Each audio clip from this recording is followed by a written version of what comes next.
Você pode aplaudir Jesus? Fique de pé. Vamos receber o evangelista Jonathan, que ele vai ficar à vontade aqui. Segure seus filhos e vamos ouvir a palavra de Deus. Amém?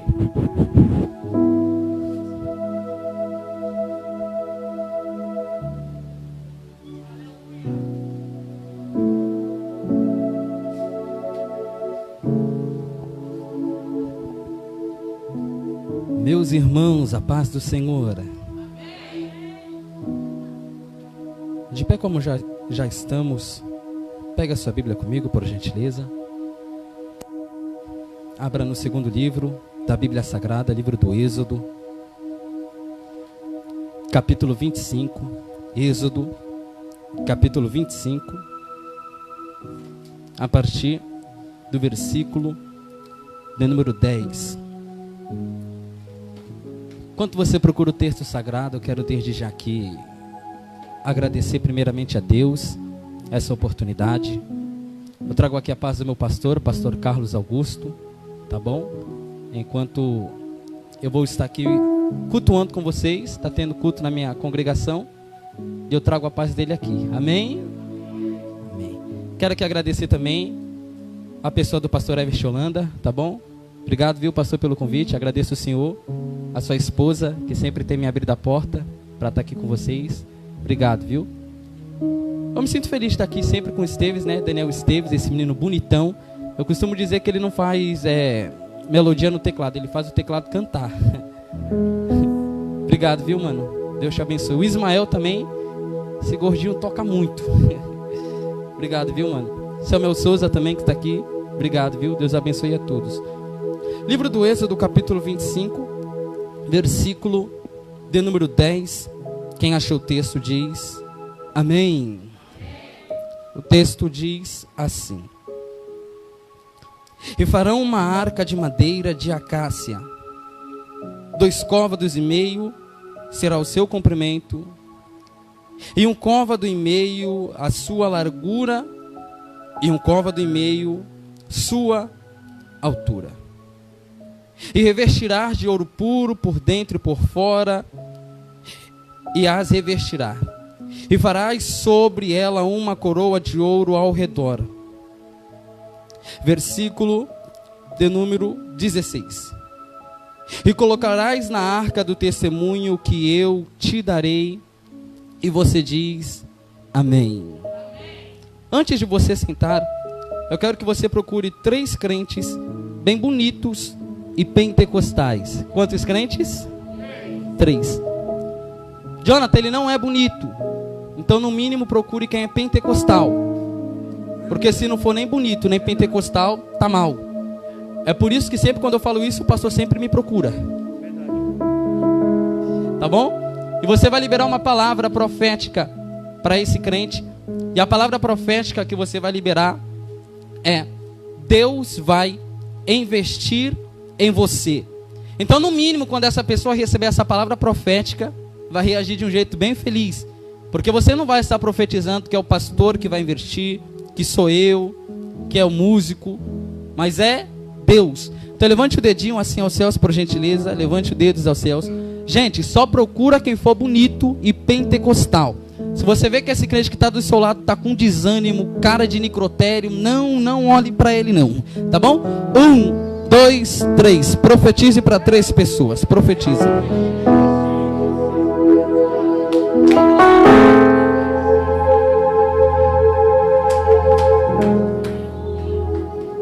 Será que tem alguém que acredita nessa palavra profética? Se você acredite, se assente, glorificando ao Senhor.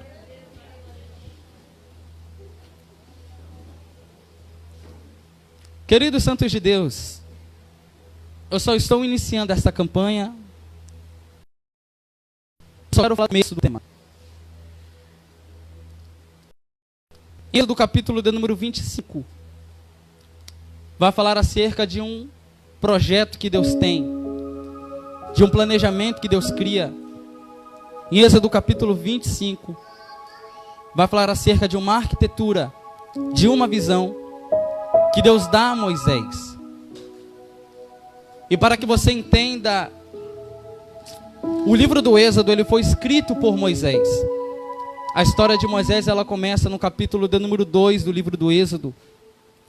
E Deus, ele dá uma ordem para Moisés, e a ordem que Deus dá a Moisés é para que ele escreva este livro mais 4 livros após deste.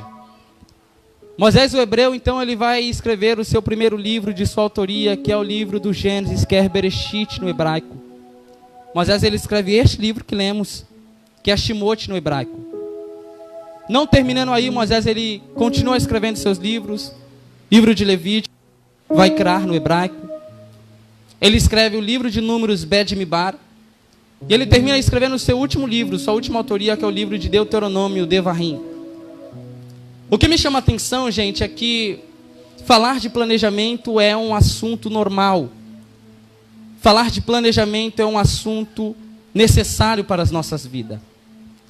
Até porque eu tenho certeza que se você só chegou a este lugar, só adorou o que você fez antes da mensagem, porque você teve um planejamento na sua vida, você teve um planejamento dentro deste tempo que Deus, ele propôs para você adorar.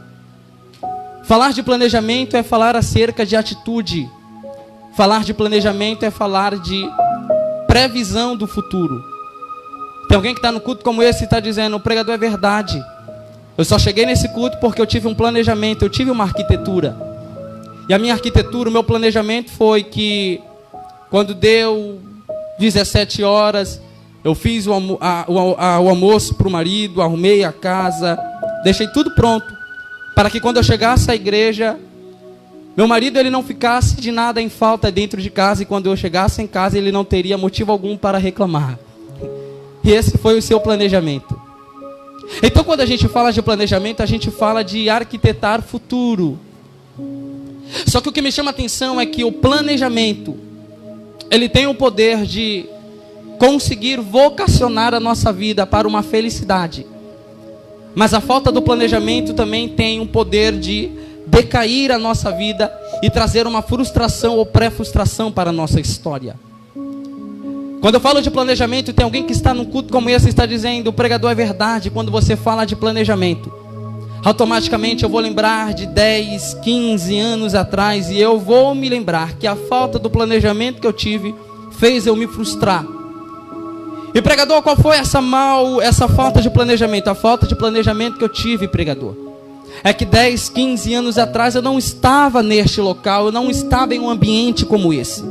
Há 10, 15 anos atrás o meu planejamento era simplesmente ficar na porta do bar, segurando a cerveja, valorizando os amigos.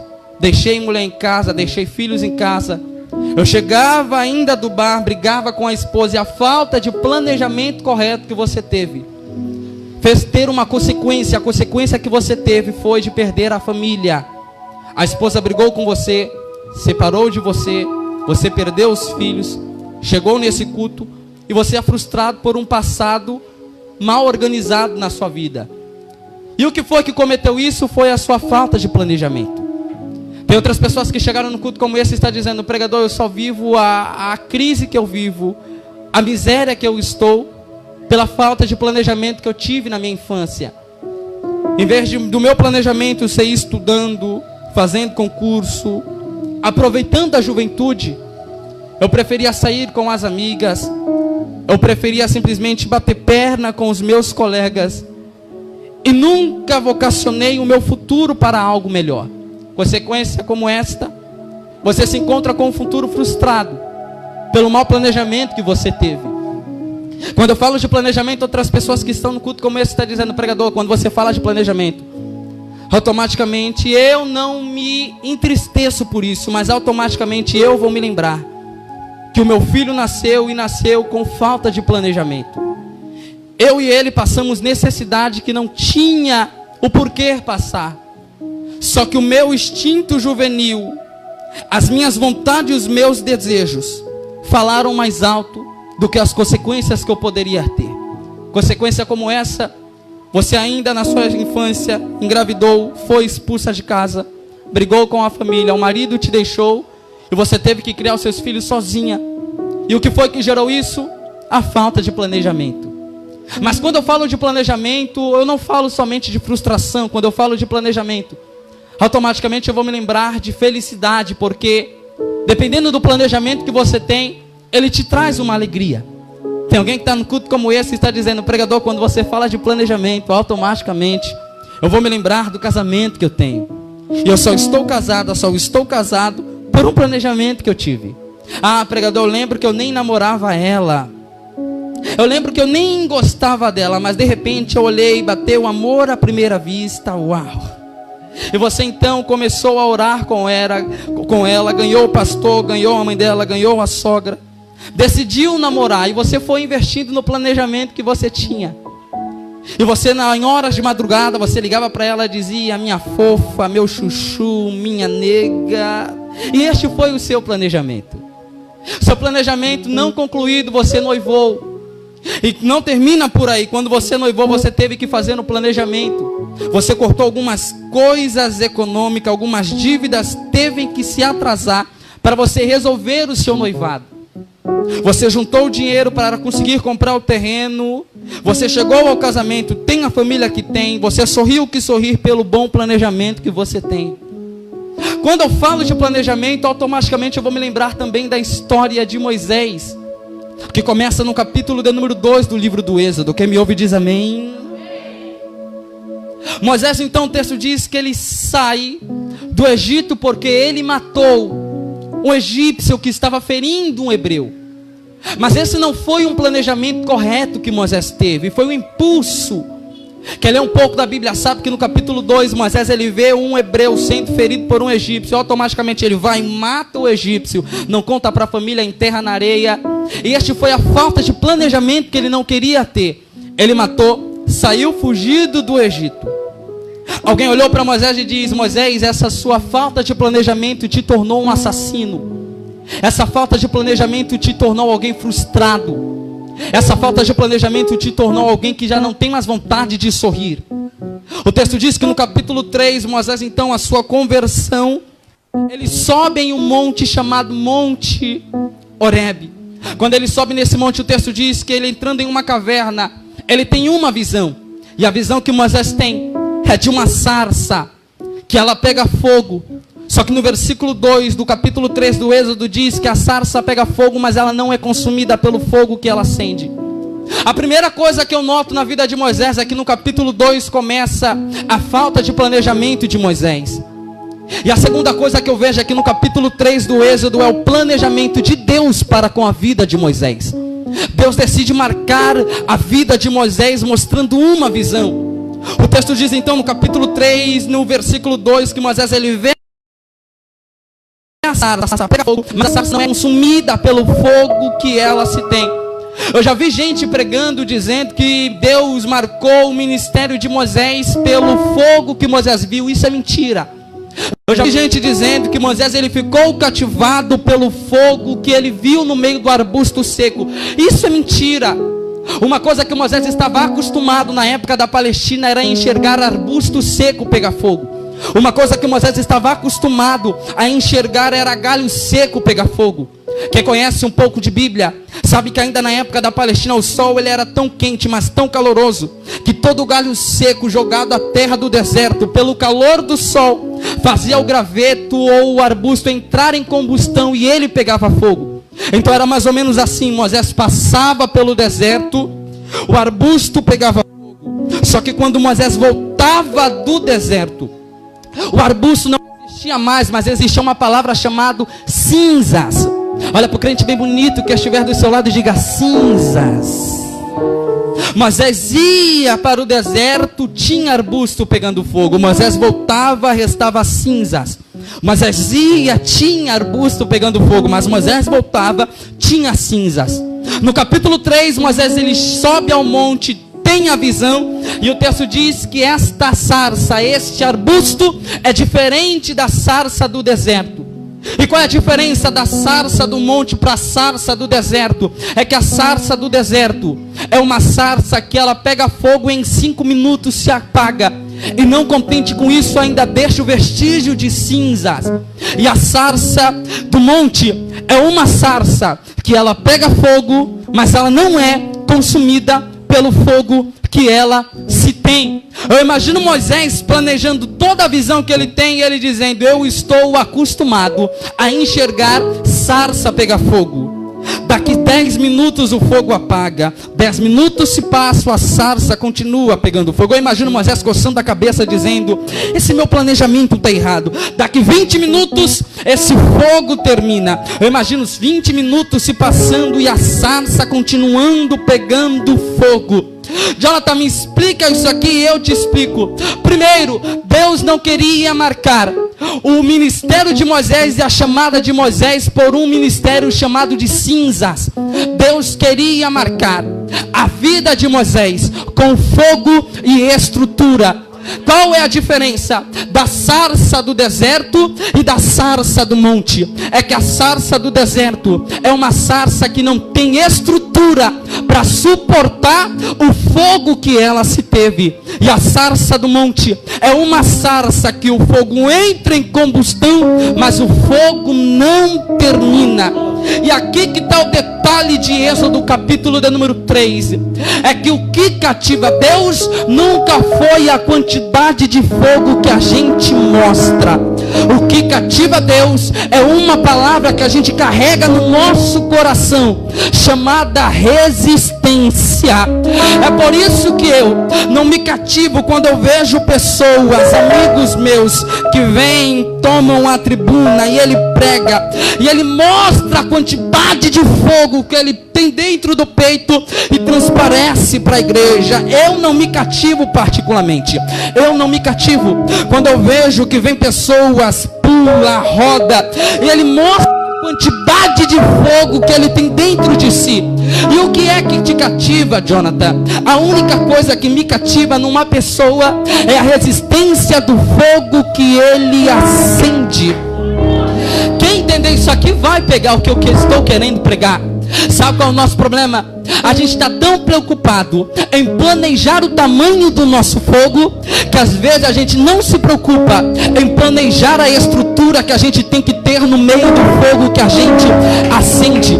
A pergunta que eu faço é: o que leva a pessoas a saírem da igreja? A pergunta que eu faço é: o que leva a pregadores pararem de pregar?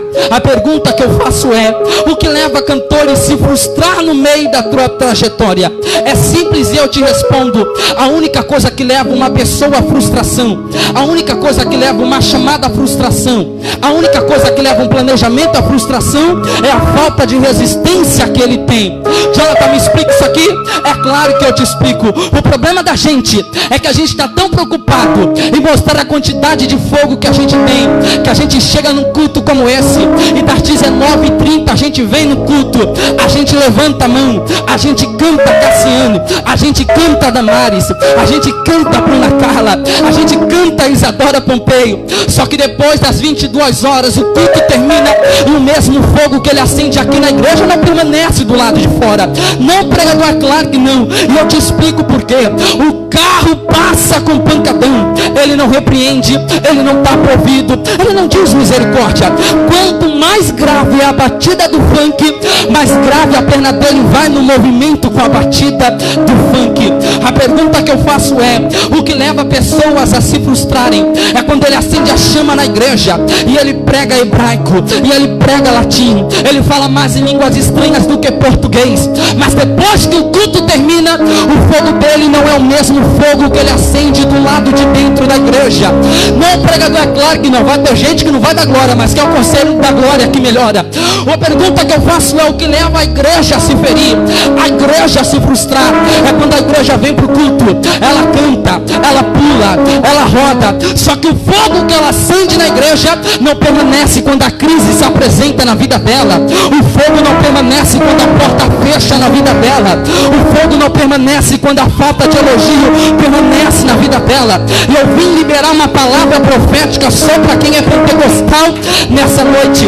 E a palavra é essa: fica tranquilo que nessa noite o planejamento de Deus para a tua vida não é planejamento de cinza. Alguém ficou de pé para entender? O planejamento que Deus tem preparado para a tua vida não é planejamento de fracasso. O planejamento que Deus tem para a tua vida é um planejamento de estrutura. Só vai dar glória quem está ligado, porque Deus chegou para te dizer: avisa para o teu inimigo, inimigo.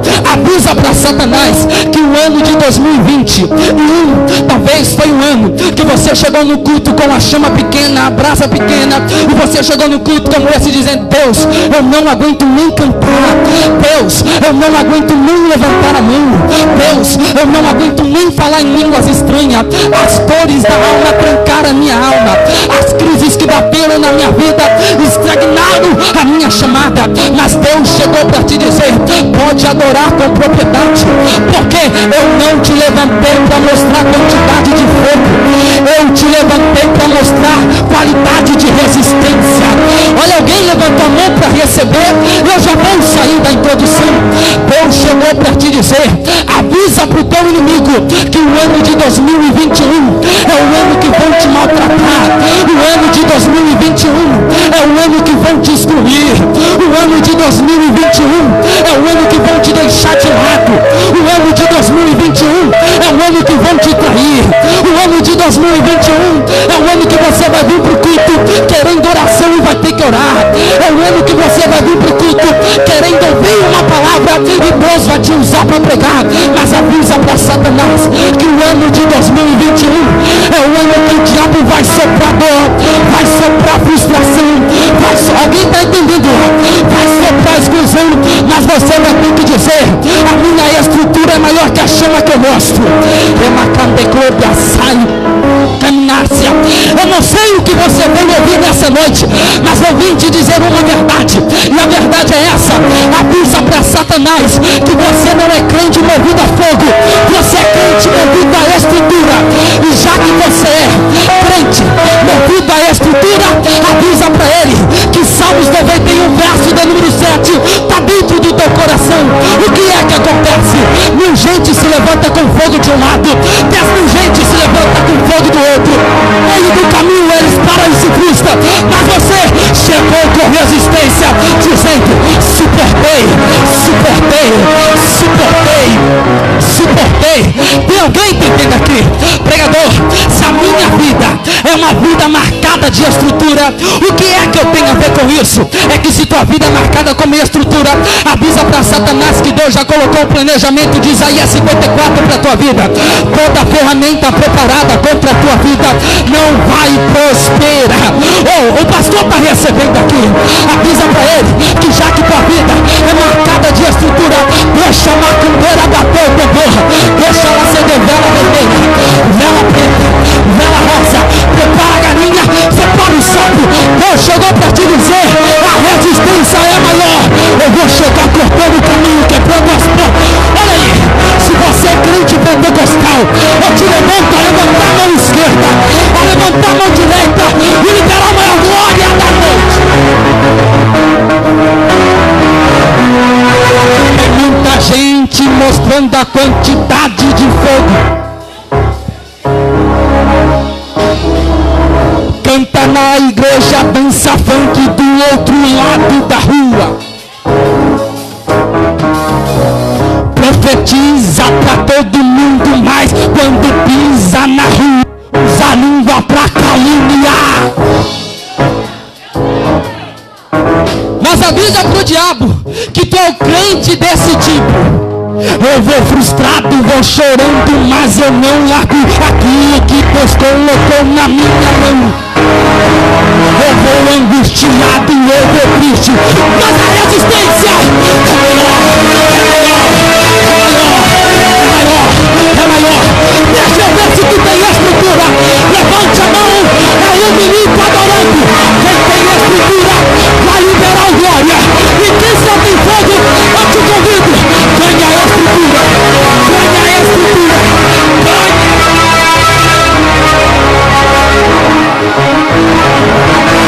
Vamos lá. Tenho 10 minutos para entregar o que eu tenho para entregar.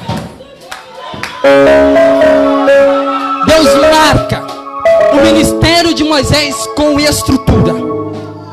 Os capítulos se passam. No capítulo 25, Deus olhou para Moisés e disse: Moisés, já que o meu planejamento já está estruturado na tua vida, eu vou te dar uma orientação. E qual é a orientação, pregador?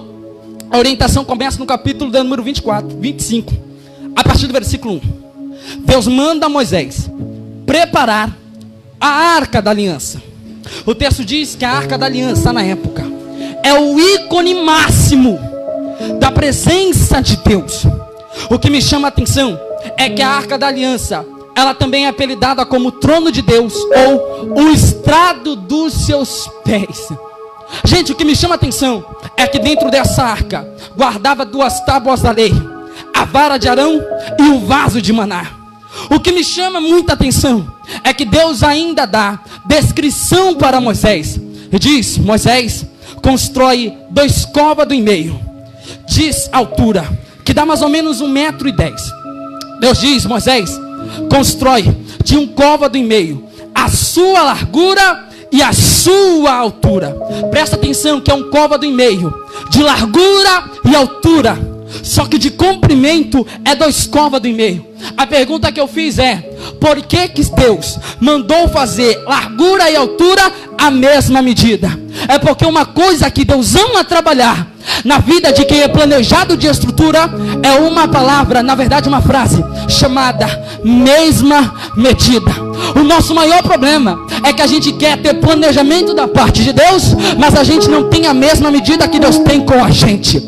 Ei, a única coisa que funciona com Deus é a mesma medida que você tem que ter. Pregador, tem gente que não tem a mesma medida? É claro que tem. Você já viu, pastor? Talvez aqui quem é mamãe sabe o que eu estou falando. Ela diz, ó, ela leva o filhinho dela, aquele filhinho que bagunça, que pula, que fala, que brinca. A mamãe fala: olha, na igreja você não vai bagunçar, na igreja eu não quero você pulando. Se pular na igreja, a gente conversa em casa. Aí na igreja, aqui não tem. Na igreja, o filho é uma bênção, o filho é um anjo. Não é que ele deixa de ser anjo, mas em casa ele bagunça, ele tira tudo para fora. E aqui eu vejo uma comparação, é que a medida do filho é medidas diferentes. Quando Deus diz para Moisés construir a arca com a mesma medida, Deus estava dizendo: Moisés, a mesma medida que tu tem que ter do lado de dentro é a mesma medida que tu tem que ter do lado de fora. Em outras palavras, Deus estava dizendo: Moisés, você tem que ter uma palavra chamada transparência de vida. Aí que está o nosso erro. A gente quer ser crente, a gente quer ser cristão, mas a gente às vezes na vida não carrega essa palavra chamada de transparência. É por isso que você vê uma pessoa e você diz: eu não achei que ela era o que eu pensasse, porque a falta de transparência apareceu na vida dela. É mais ou menos como Judas na frente de Jesus é: eu te amo. Judas na frente de Jesus é: eu estou contigo. Judas na frente de Jesus é: tu é meu fechamento. Mas por trás de Jesus é mais ou menos assim: eu te troco por 30 moedas de prata, eu te dou beijo no rosto na frente, mas te vendo atrás. Quem não tem transparência é mais ou menos como Pedro: eu não vou te negar, eu não vou te trair. 3 vezes Pedro, ele nega a Jesus. A pergunta que eu faço é: o que é que vai fazer uma igreja mais forte? E a única coisa que vai fazer a igreja de Cristo mais forte é a palavra chamada transparência. Eu vim liberar uma palavra para essa geração que está dizendo: mas pregador, eu não posso ser o que eu sou dentro de casa, eu tenho que postar nas redes sociais que eu tenho dinheiro, porque na verdade eu sou quebrado. Eu tenho que mostrar para os outros que eu sou inteligente, porque na verdade eu não sei nada. Eu tenho que mostrar para os outros que eu sou capaz, mas eu mesmo não acredito e não invisto em mim. Deus chegou para te dizer: quando tu aprender a ser transparente, eu me transpareço na tua vida. Ei, aí não termina por aí, gente. Só que o que me chama muito a atenção, e eu já vou encerrar, é que o texto vai dizer que essa arca da aliança, ela vai ser construída com uma madeira de acácia. E aqui que está o coração da mensagem, porque Deus pediu para Moisés construir a arca da aliança com a madeira de acácia. Quando eu parei para pesquisar sobre a madeira de acácia, eu percebi que a madeira de acácia é a madeira mais rejeitada pelos profissionais. A madeira de acácia é a madeira mais excluída pelos profissionais. Por que, pregador? Porque a madeira de acácia é uma madeira dura, é uma madeira rígida, é uma madeira que tem defeito. calombos. A madeira de acácia é uma madeira que não é flexível. A madeira de acácia é uma madeira que dá trabalho para o serrote daquele que está construindo o móvel. A pergunta que eu fiz é: por que Deus mandou a Moisés construir a arca com a madeira de acácia? Aí Deus me deu a revelação, porque Deus, ele disse ao meu coração: é que eu sempre vou investir aonde a maioria não investe. É por isso que eu gosto de Jesus. Deus sempre investe aonde a maioria não apostaria. É por isso que você chegou no culto como esse dizendo: pregador, eu não tenho méritos para ser louvável aos olhos do Senhor. Eu não tenho mérito para receber elogio dos amigos. Eu não tenho mérito para cantar na igreja e receber a oportunidade que Deus me dá. Eu não tenho mérito para ser feliz. Os defeitos são grandes, os erros são grandes. Parece que meus defeitos falam maiores do que a chamada que eu tenho. Mas Deus chegou para te dizer: fica tranquilo, você chegou no ambiente certo. Deus olhou para você e diz: é nesse projeto rígido que eu vou investir. É nesse projeto que tem defeito que eu vou investir. Olha alguém recebendo ali. É nesse projeto que tem calombos que eu vou investir. Ei, sabe por quê? Você chegou num culto como esse, não é porque você é bonito, não é porque você canta bem, faz o que faz, é bom no que faz, não é porque você tem méritos para ser louvável. É claro que não. É porque alguém olhou para você e disse: não presta. Alguém olhou para você e disse: não merece ser feliz. Alguém olhou para você e disse: não merece o respeito. Mas Deus olhou para você e disse: é você que eu quero. É por isso que 10, 15 anos atrás, uma hora como essa, você estava na rua cambaleando com um copo de cerveja na mão, com a mão cheia de crack, fumando baseado de maconha. Alguém te rejeitou, simplesmente rejeitou porque você tinha o hábito de prostituição e disse: sai de perto, eu não te quero. Mas um dia você chegou num culto como esse e você sentou no último banco da igreja. Aí o pregador, igual eu estou pregando, simplesmente foi usado por Deus, e Deus tomou a boca do pregador e disse: quem é que quer aceitar Jesus nessa noite? Aí você, todo transtornado, cheio, com a mente ainda transtornada da bebida, chegou lá na frente e disse: eu quero. Nem sabia quem era Jesus. Aí o processo aconteceu. E qual foi o processo? O processo que é o mais bonito. O processo foi esse: é que 10, 15 anos atrás você só abria a boca para xingar palavrão e ficar beijando na boca dos outros. Mas eu não. Jesus te trouxe nesse lugar e disse: o processo inverteu. Você não usa a boca para caluniar. Você não usa a boca para beijar a boca de todo mundo. Você não usa a boca para destruir a família dos outros. É claro que não. Você usa a boca para dar glória a Deus, para falar aleluia, para falar em línguas estranhas. Tem gente que vai pegar, vai. É por isso que o diabo não gosta do processo de planejamento. É que 10, 15 anos atrás você usava seu corpo para simplesmente ganhar o nome que você queria, deitar com o nome que você queria. Você usava seu corpo para dançar com uma perninha na boquinha da garrafa. Aí Deus olhou para você e disse: eu não quero desse jeito, eu não quero que fique desse jeito. Te trouxe para a igreja, te banhou no sangue do Cordeiro, e hoje você usa o corpo para adorar o Senhor, e você usa o corpo para fazer coreografia. Aí que o diabo vai ficar irado nessa noite, porque Deus chegou para te dizer: você chegou no culto certo. Quem é perfeito pode ir embora, quem não tem erro pode ir embora. Quem é perfeito chegou no caminho errado. Mas se você chegou dizendo: mas pastor, mas pregador, eu estou cheio de defeito, cheio de pecado, estou todo frustrado, angustiado, a minha vida é um caos, Deus chegou para te dizer: é hoje que eu vou te tratar. Pega na mão do crente que estiver do seu lado, por gentileza, saculeja ele, saculeja ela. Diga: Deus vai tratar você. É macambe, clube, tarássima, rai. Diga: Deus vai tratar você. Não, aperte a mão dele até ele na glória. Diga: Deus vai tratar você. Tá ferido, mas Deus vai tratar. Teu marido está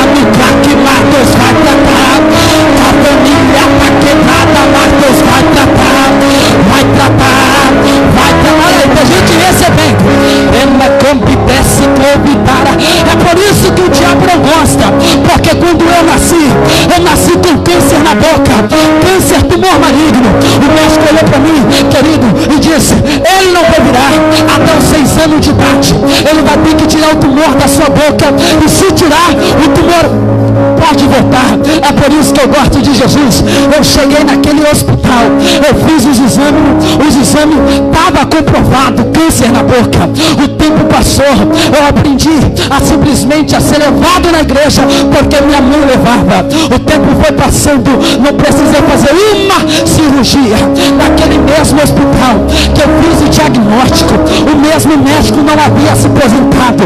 Ele disse: essa é aquela criança, tinha um tumor na boca. Minha mãe fez questão de olhar para ele e dizer: é essa criança. O médico fez os exames novamente, uma coisa foi decretada, e o que foi decretado pode ir para casa. Eu não sei se tu é crente, mas esse Deus que tu serve curou-te. É microbitária. Ei, só vai da glória quem é pentecostal, e eu já vou encerrar. É por isso que eu gosto do planejamento de Deus. Ele pega a prostituta e transforma no sagrado.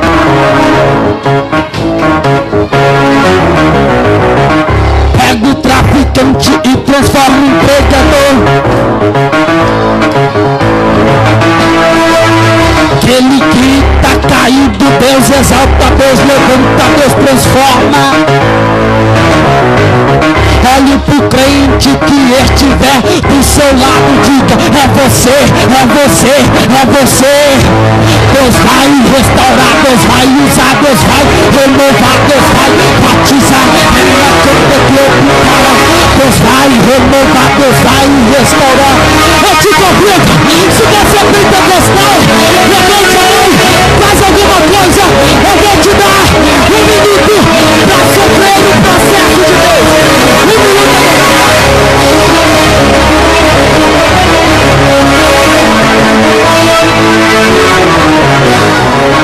1 minuto adorando, 1 minuto adorando, 1 minuto adorando, 1 minuto adorando. Eu já cansei, fiquei no carnal demais. Eu vou entrar espiritual. Se tu quer ficar gelado, o problema é teu. Mas eu vou 1 minuto de adoração.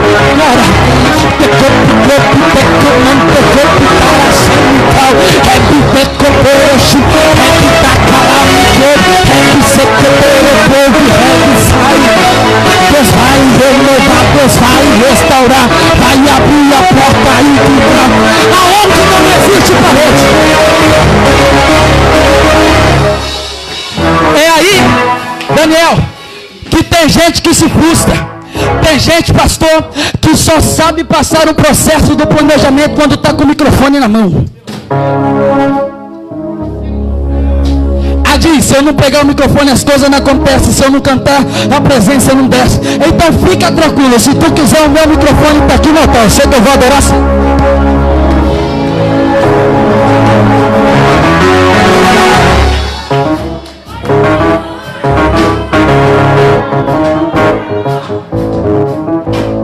Coloque esse crente de pé, por gentileza. Coloque.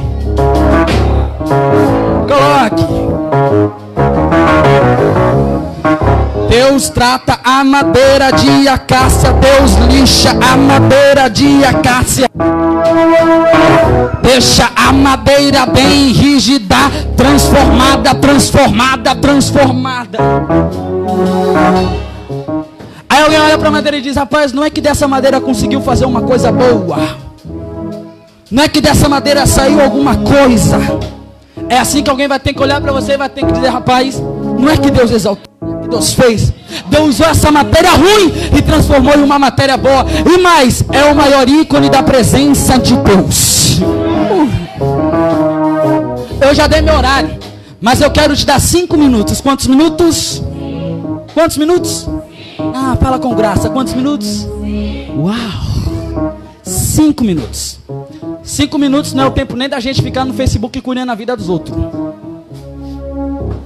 Menina, você sabe o que aconteceu com fulana? Ah, eu sei. Como você sabe? Facebook. Enquanto ela estava no Facebook, o rosto estava queimando. E não foi em 5 minutos. É muito sim ou não, igreja? É 5 minutos. É muito para você? É muito para você?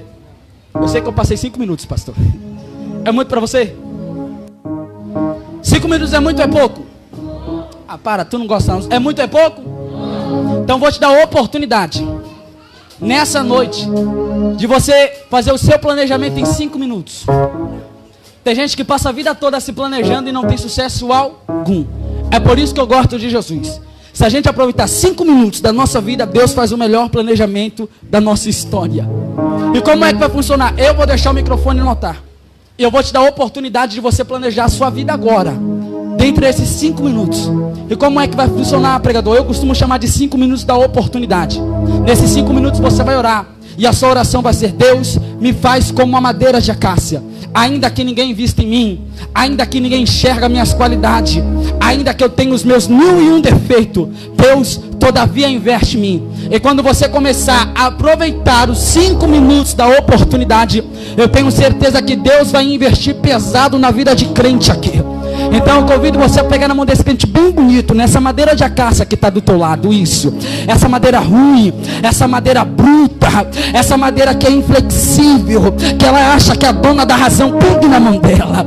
Que nessa noite Deus vai investir pesado na vida dela. Eu vou colocar o microfone aqui no altar. Pregador, eu quero aproveitar, então aproveite. Ore, que eu tenho certeza que Deus vai estruturar tua vida. Pregador, eu não quero aproveitar, então olha para a televisão, olha para o pastor que é bonitão, olha para o Daniel Esteves tocando teclado, só não olha para mim, tá bom? 5 minutos, quero ver agora quem quer aproveitar os 5 minutos de investimento. A oportunidade é tua, vai.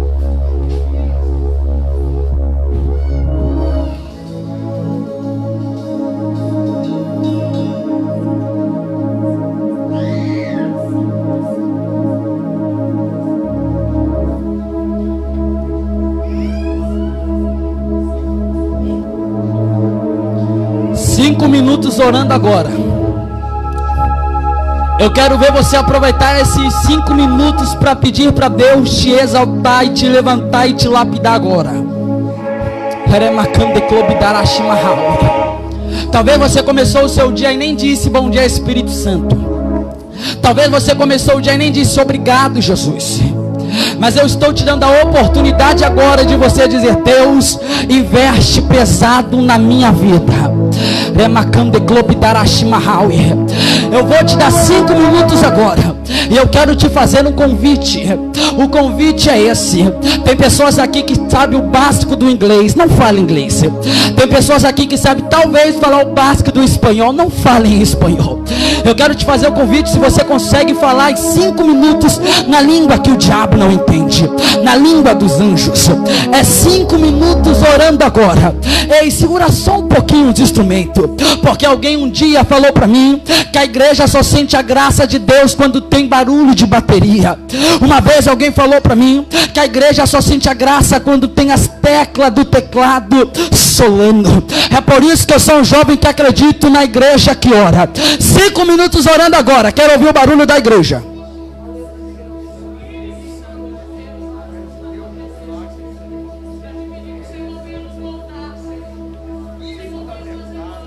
Aumenta o nível da oração, aumenta o nível da oração. Olha pra minha cara não, aumenta o nível da oração. Tekeme clube darashi mahawi.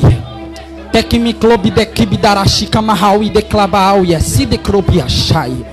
Eu vejo gente chorando, isso prova que está aproveitando. Tekeme clube de rebi da kala e acide que piclome hawi. Deus, a minha oração nessa noite é: investe pesado na vida dessa mulher frustrada, investe pesado nessa família com crise, investe pesado na vida dessa jovem que não é compreendida por ninguém, investe pesado na vida deste papai de família que está dizendo: estou fadigado, estou frustrado, estou cansado. Senhor, se o Senhor vai investir pesado na vida de alguém, eu quero orar agora. Senhor, Toma a boca dele agora. Toma a boca dela agora. Senhor, se o Senhor vai investir pesado na vida de crente, como prova que o Senhor vai investir pesado na vida de crente, toma o corpo dele agora, que ele venha sentir a tua graça sem o barulho da bateria, sem o barulho do teclado.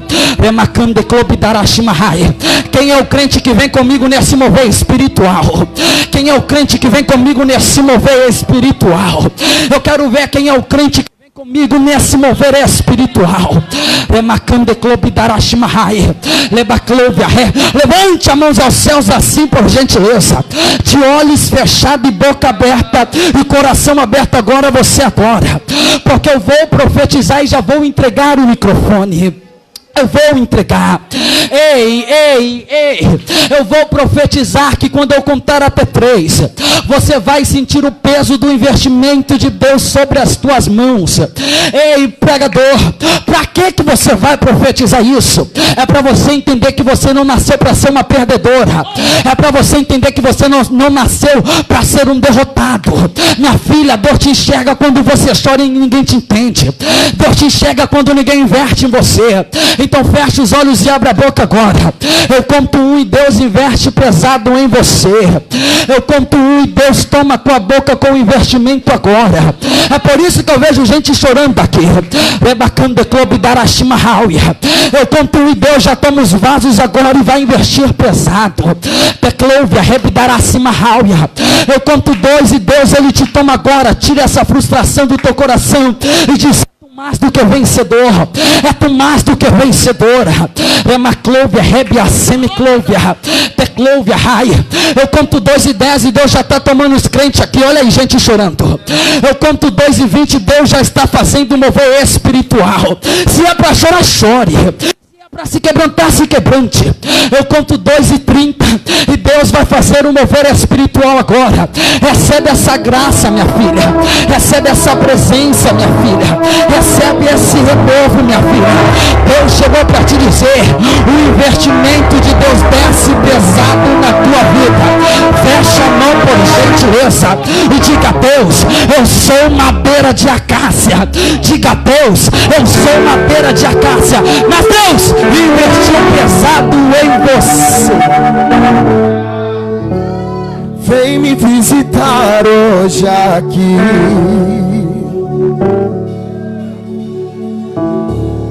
Quero conhecer mais de ti. Espírito vem, Espírito vem, Espírito Santo.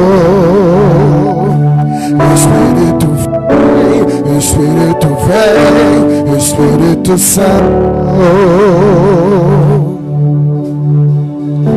Eu quero viver algo novo. Faz meu coração arder de novo. Diga: fazendo todo medo desaparecer, trazendo sobre mim um novo amanhecer.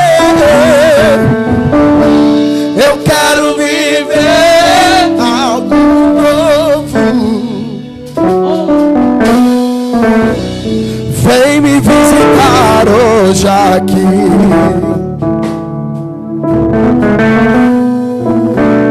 Quero conhecer mais de ti. Espírito vem, Espírito vem, Espírito Santo. Espírito vem, Espírito vem, Espírito Santo. Eu quero viver algo novo. Faz meu coração arder de novo, fazendo todo medo desaparecer, trazendo sobre mim um novo amanhecer. Eu quero viver algo novo. Santo Espírito desce como fogo, Santo Espírito, desce como fogo, incendeia, incendeia. Levante as mãos e diga: Santo Espírito. Santo Espírito, desce como fogo. Santo Espírito, desce como fogo. Diga: incendeia, incendeia.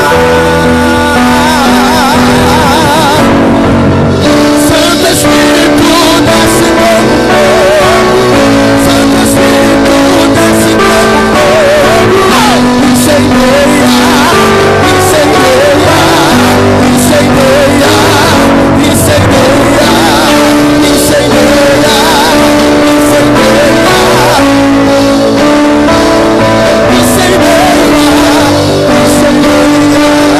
incendeia, escute.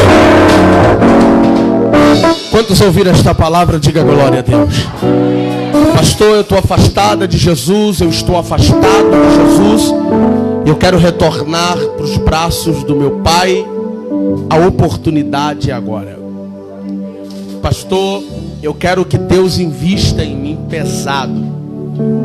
Eu estou te esperando aqui no altar. Você que se afastou, você que se distanciou da presença de Deus, ou você que está nos vendo da sua casa, pelo seu smartphone, pela sua televisão, e sente na sua alma a necessidade de retornar aos caminhos do Senhor, ou aceitar a Ele, a oportunidade agora. Tem alguém nesta noite? Não tem ninguém? Que Deus te deu uma outra oportunidade. Você pode aplaudir a Jesus. Deus abençoe o evangelista Jonathan, Samuel, os meninos aqui. Você pode aplaudir a Jesus pela vida deles. Amém ou não amém? Amém, gente? Quantos vão sair com posse de vitória? Diga eu. Escuta, eu vou dar a bênção. O Samuel vai cantar mais um cântico. Você vai vir aqui, vai botar a sua mão direita sobre a arca, e nós vamos impor as mãos sobre a sua vida. E quando você colocar a mão direita, você vai fazer um pedido para Deus, aquilo que você quer que Deus faça esta semana que nós estaremos entrando. Amém ou não amém? Samuel trouxe Bíblia aí. Tem quantas aí, Samuel? 12. Samuel trouxe Bíblia personalizada, tá bom? Então vai ali, passe ali, tá? Se você abençoar o homem de Deus, você será abençoado por Deus, tá? Passe ali, os varão já aproveita e abençoa as varoas, e as varoas aproveita e abençoa os varão, e assim todo mundo sai abençoado. Amém ou não amém? Todos entenderam? Digam glória a Deus. Tá? Então em nome de Jesus Cristo você vai colocar as mãos. Prepara aí a mesa para o Samuel colocar as Bíblias aí.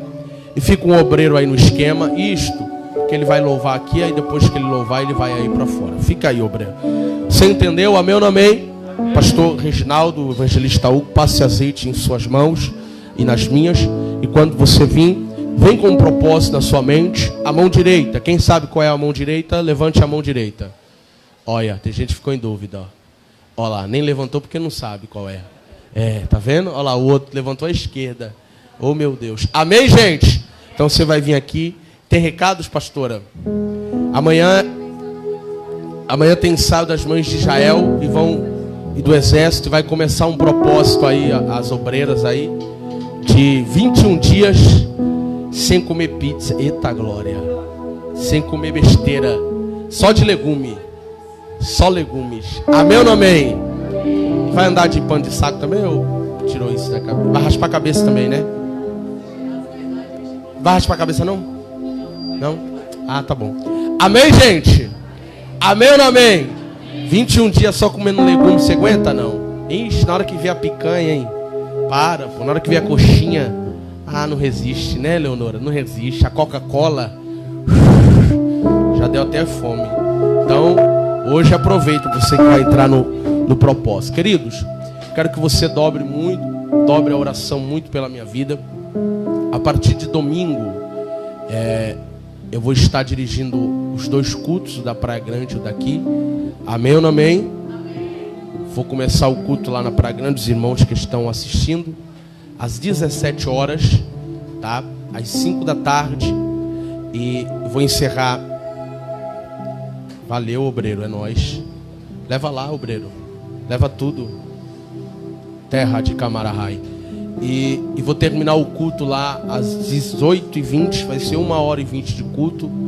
Amém? E aí eu já pego e já venho a milhão pra cá. Diga glória a Deus. Eu creio que Deus vai me dar um helicóptero. Aí eu vou. Pode crer. Aí eu vou fechar a pista ali. Vou parar na pista. Eu já. Você crê ou não, gente? Amém? Quem vai orar pela vida do pastor, diga glória a Deus. Então dobre a sua oração pela minha vida. Tá bom? Então, eu quero conversar com os obreiros no final para a gente acertar algumas coisas. Estou sentindo muita falta de algumas pessoas no culto, irmão. Tá? Eu tenho me sentido muito sozinho ultimamente aqui. Mas Deus tem dado graça. Sexta-feira foi muito forte, né, Samanta? Tava aqui não. Samanta não perde não. Foi muito forte sexta-feira. Meu Deus do céu. Eu dei blaze, dei gravata, dei sapato. Meu Deus. Hã? Eu? Que foi, meu amor? Ah, tá. Que susto, Samanta. Achou que fosse eu? Ah, tá bom. Amém, gente? Então no final eu quero conversar com os obreiros e com as obreiras. Serão só 2 minutos. E aí todos estarão liberados. Amém? Amém ou não amém?